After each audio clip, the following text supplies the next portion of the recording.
हाजिर होना चाहिए, बेल कराना चाहिए। एक बेटा भी उनका जेल में है, बहू उसकी जेल काट के आई है। बहू के पास साल भर से भी कम उम्र का बेटा था।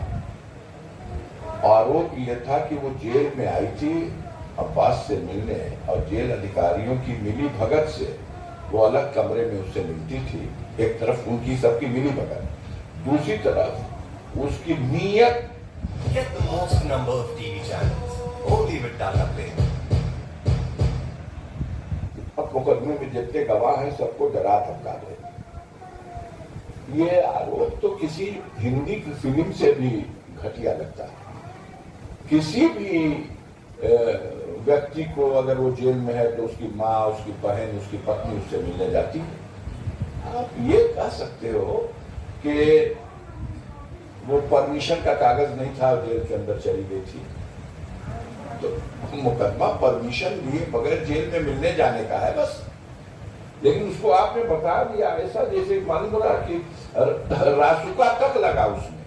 एक ड्राइवर उसका बंद हुआ, वो ड्राइवर कहता भैया आप तो गाड़ी में थे, बाबू मेरे पास था, वो मिलने गई थी, और उनको अभी बैठाया गया था कि अभी रुकिए, जब सबकी मिलाई खुलेगी तब मिलाएंगे।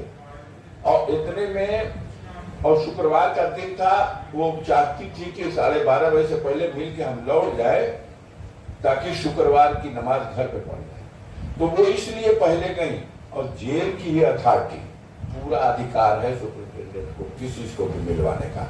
एप्लीकेशन लेके मिलवाए, फार्म भरवा के मिलवाए, या ऐसे बैठ के मिलवाए, बैरिक में भेज के मिलवा दे, चटाई पे बैठा के मिलवा दे, अपने ऑफिस में चाय पिला के मिलवा दे, होता है और करते हैं, रोज करते हैं लोग। आखिरी सवाल था अफजाल सर कि ये सारी जो परेशानियां हैं ये है, कई बार क्या होता है ना कि आदमी अपने हेड ऑफ, आप इतने बार के सांसद रहे, चलिए प्रधानमंत्री से मिलके उनसे अपनी बात कह लेते हैं, या यूपी के सीएम से मिलकर अपनी बात कह लेते हैं, ऐसा कभी ख्याल अफजाल अंसारी के जहन में आया? नहीं आया, अमल भी किया।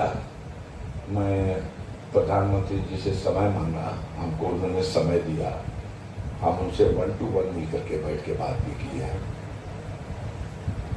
प्रधानमंत्री से भी बात हुई है, मैंने उनको पत्र भी लिखे हैं, उसके भी जवाब उनके मेरे लिए आए हैं।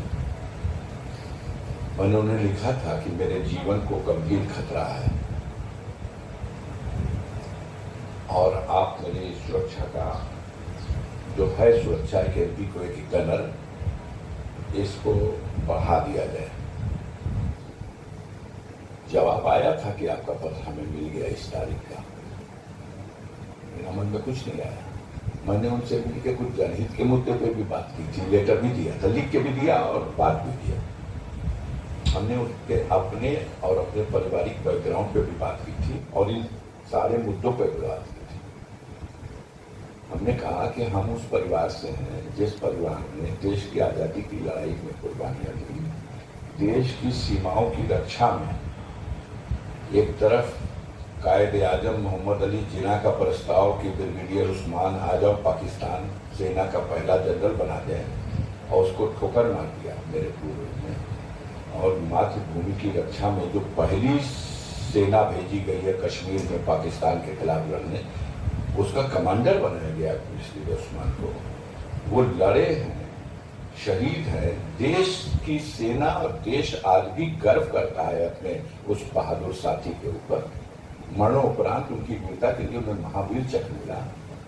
वो ब्रिगेडियर उस्मान जिसपे पाकिस्तान ने 50,000 रुपए का इनाम सन 47 में घोषित किया था। आप तो अभी कह रहे थे कि लोग आपको भी माफिया कहने लगे, एक वो दौर है कि ये दौर, आपके बारे में भी माफिया लोग कहने लगे हैं, ऐसा आपने अभी हमसे बातचीत में कह रहे थे। मैंने ये कहा कि जब ये लोग कहते हैं तो आम आदमी तो जानता है ना, हिंदुस्तान में या विश्व में कोई ऐसा माफिया बता दीजिए जो 2012 की गाड़ी में आज भी चलता हो, सन 2012 मॉडल की गाड़ी में।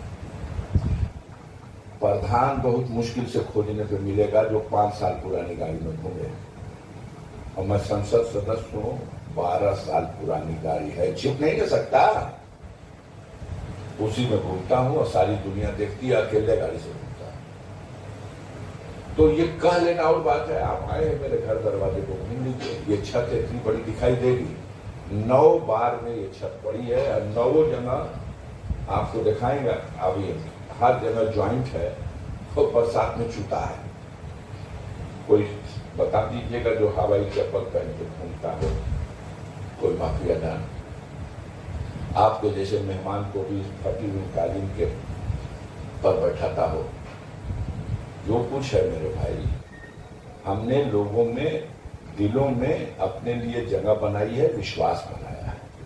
पूर्वजों ने जो कुछ देश की सेवा में किया उन्हीं का खून मेरी रगों में है। मैंने उससे आपकी बात अधूरी रह गई। मैंने उनसे मोदी जी से ये बात कहा था कि चूंकि हम ब्रिगेडियर उस्मान के वंशज हैं तो जो कट्टरपंथी हैं, जो पाकिस्तान परस्त लोग हैं, वो हमको गाली बकते हैं कि ये खंजीर का बच्चा है। और खंजीर शब्द जो है आपको नहीं समझ में आएगा, ये किसी मुसलमान के लिए सबसे गंदी गाली है।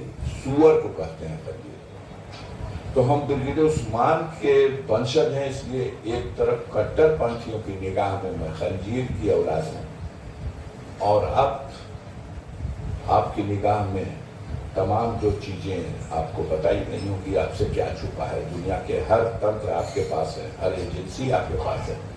आप जांच करा लीजिए मेरे बारे में कुछ भी। भैया 62 घंटा मुझसे पूछताछ किया है ईडी ने, 62 घंटा। इस घर में 13 घंटा तलाशी किया है, एक एक तिनका अलग करके, और एक तिनका भी नाजायज नहीं मिला। नहीं तो इच्छा तो सबकी थी कि मैं भी ईडी के शिकंजे में हूं, मेरी गर्दन ईडी के शिकंजे में हो। लेकिन 1.5 साल हो गया, अब ईडी नहीं बुलाती, भूल गई अब जालन साल भी कोई था। गिरफ्तारी का वक्त हो रहा है, आपने हम इतना वक्त दिया, बहुत बहुत शुक्रिया आपका। मुख्तार अंसारी को सुपुर्द खाक कर दिया गया। इसी बीच एक पोस्टमार्टम रिपोर्ट भी आई जिसमें यह बताया गया है